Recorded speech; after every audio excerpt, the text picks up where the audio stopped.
Alright, new video quitting drinking. Today's the 9th. So it's been like 30, I don't know how many days since I quit drinking on the 17th, the last month, 16th. But today is really interesting day. Really interesting day. I had a little bit of kratom I took today, and this video is about um just I guess I'll tell you how my day went, but um I was taking all this kratom because I saw this girl that I used to kind of go out with, and I really liked her, and I still like her, and I still can't really totally quit thinking about her.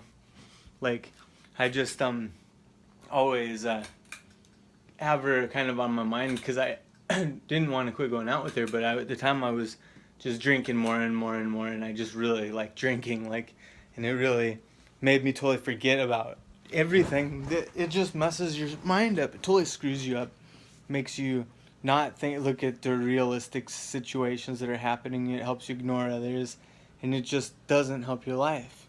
Alcohol, it's so stupid, and I can't believe I was stuck doing it for so long. It's almost been a month, and I just can constantly realize that my thought process in my brain is like opening up and helping me think about so many other like ways of to live and avenues of life, and how much better my life can get in ways I want, and the freedom and having time. It's like crazy. It's crazy. I can't believe I get stuck drinking. I mean, so basically what I'm saying is alcohol, a little bit of alcohol goes into my brain and just shuts part of my brain down. And then maybe I drink more that night and it shuts a little bit more of it down. Well, then the next day I have to drink a couple beers and I keep it going, but my brain just keeps shut down, and it just keeps I can't think very clearly or very well, and it stayed that way for a long time, and it made me quit a job, um, leave the school I wanted to go to, break up with the girl that I was going out with, kind of. I don't think she would say that, but well, the girl that I was dating, and then it just screwed up my whole life. And right now, and it's done that for 15 years, but I just never. I quit now. It's been a month, and I'm realizing, I'm like, holy shit, like things are so different. Like I'm thinking about things so much different, so much better. Like it is. I mean, it's like you gotta quit. You gotta do it. I mean, it doesn't. It just shuts down your life. It makes you look at things. I mean, me like being like I would definitely call myself an alcoholic. Like it makes me have seen the worst in the world. Like not always, too, not always. And it would make me sick, and a percentage of the time, I noticed today everybody seems so nice that I meet.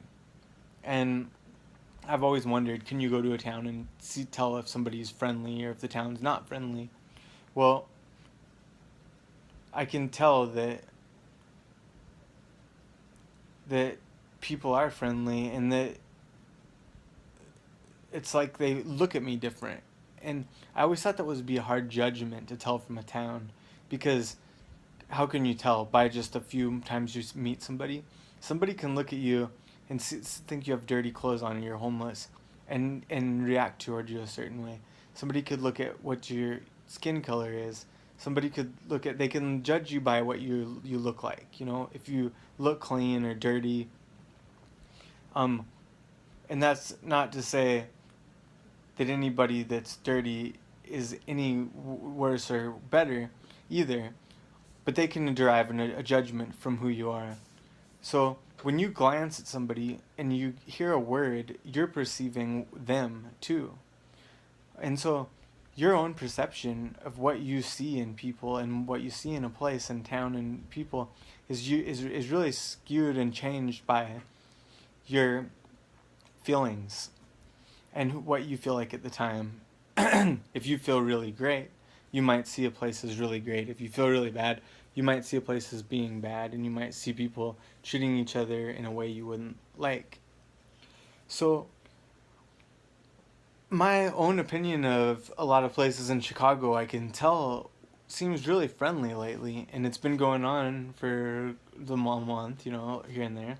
And I didn't have the worst opinion before, but I can definitely tell that from quitting drinking, I'm judging things in a more positive way. So because of that, I'm also judging myself in a more positive way, and that's probably why I'm seeing it that way too. And that's so important because I felt like I couldn't really get a break before in life, and I didn't have any opportunities, and I couldn't see a way out of things. And I'm not just saying either that this is just alcohol that's making everything better. It really had to do with a vacation I went on and seeing friends and family, and then making a choice not to drink. Well, I've still been taking kratom, and I took a bunch yesterday, and I'm done, and I'm gonna quit because uh, I noticed that throughout the day I am taking kratom to feel a little better, and then I'll kind of come down a little bit, and it's not reacting the same way to me. So I really like kratom. I think it would have really helped me and get make the decision to go visit people, but I think that it's a drug. I mean, if you're gonna get addicted to a drug and you're gonna want more and you're not feeling happy, so you're gonna take more of a substance that's gonna cost you money, and it's also gonna change your view on reality. And I mean, kratom is awesome, but it's not the cure for for your own chance to have your mind be able make to make yourself happy and to do things throughout the day that are going to make you happy. For example, if you take kratom and you feel really good, um, could you have just you weren't feeling good because your tire was flat on your car. Could you, but you don't have any money, but you have a credit card that you have money on or something like that, or could you have went and fixed that tire and used your credit card. The reason why I used credit card was because I was going to try to find a reason, like you have a credit card that has too much money on it, but you have a transfer credit card that you have 0% interest. So could you move that money to a 0% interest one that improved your life? Well, getting rid of that credit card and getting more miles, frequent flyer or something to get a tire on your car changed. Now you're doing a couple things at once. You're getting miles on that credit card if you have one. You're getting 0% interest. You're fixing a problem that you need to fix instead of just spending time every day filling it up and having that on your mind. Maybe you go there and you meet the mechanic, and the mechanic's really nice, and they say, "Hey, I can fix this extra part. I'll just screw it back together, and then your bumper will be on better." So some extra good thing came out of the scenario. So, or you could take kratom and forget about that, and it makes you a little bit better. I mean, try to use your mind to make your improve your life rather than a drug that might get you in another direction. Like I really just want to totally say that I'm really understanding how much more thoughtful my mind is when I'm not drinking now, and it's really crazy. It's unbelievable, and I'm really happy for the future. There's a few things that kind of got me down today. One is the weather is changing, and it was cold. One of them was I ran out of kratom. One of them was I've been on this fasting diet, and it's kind of ketogenic. Like I'm trying to eat really healthy, and mostly more protein in a way, and less high glycemic foods, or at least eating out or junk food or food that's made in a whole process. Instead I'm eating the vegetable aisle and fruit aisle, and cause some other stuff too, meat and stuff.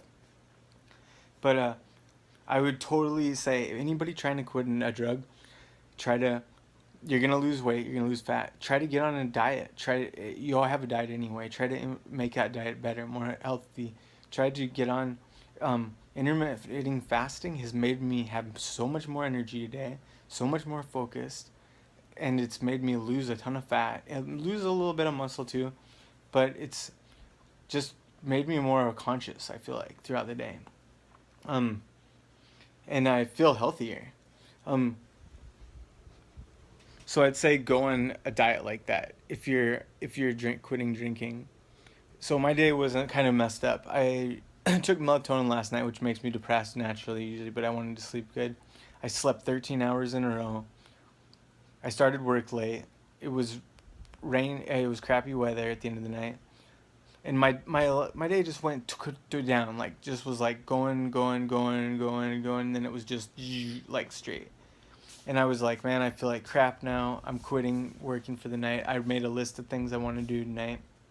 I'm taking the whole day off tomorrow, and just doing things I want to do.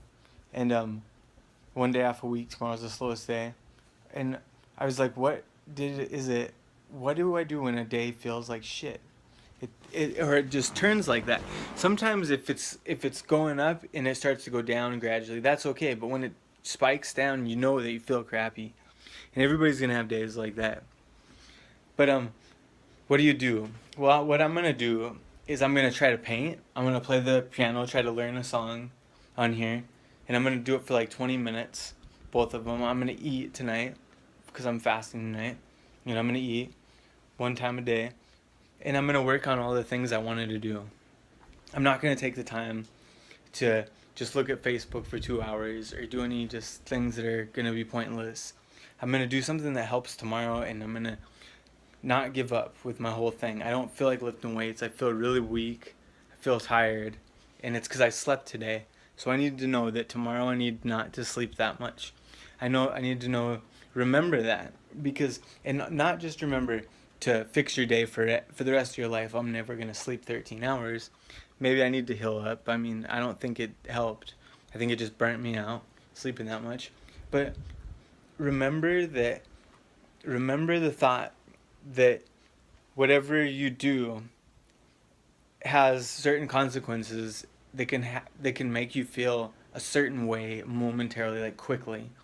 Now, the reason why I'm saying this is because day to day you can feel great every day. You can exercise, you could drink beer, you can do drugs, you can do things that are going to make you feel great every day. But just take away the alcohol and drugs, because you don't ever want to do that, but you want to exercise and stuff. But also, your actions throughout later on in the day can have to do with what you did in the morning. Like, because I slept in, so I feel depressed now, but that doesn't mean I'm gonna feel depressed for tomorrow or the next day or a long period of time. I'm afraid it's going to, and I feel worried that it's gonna, but that's only because I feel so crappy right now. And my mood can go up and down really easily, and it's better to have it be level. And kratom probably made that worse, but if I only get a few hours of sleep tomorrow, I'm gonna be fine. I'm gonna feel great again. So remember not to be in a depressed mood from just sleeping too many hours and then drinking beer or doing something just because of one small little action that you did. But remember that action, and remember not to do it again. And if you do it again, remember, oh, it's just because I slept. Be lucky to remember all the little things that'll help your life day to day and make you happy throughout the day, to be consistent, to be able to make decisions that you like. So anyway, good luck in life, and I'm just going to keep going tonight. I'm going to do all the rest of the things I wanted to do, try to go to bed early, try to wake up early, get 7 or 8 hours of sleep, and just have a positive day tomorrow where I can help tomorrow make the rest of my year go good without alcohol. And I'm not having that many problems with alcohol, I don't feel like, but I am having a problem. Now I'm not taking kratom, taking sleeping medicine. How can I get off these things and still be happy? And I'm going to figure it out. But it's kind of just like one day at a time. So good luck in life. Bye. Here's a 15-minute video of my idea of what helps out in life. Okay. Good luck to you. Don't drink. 200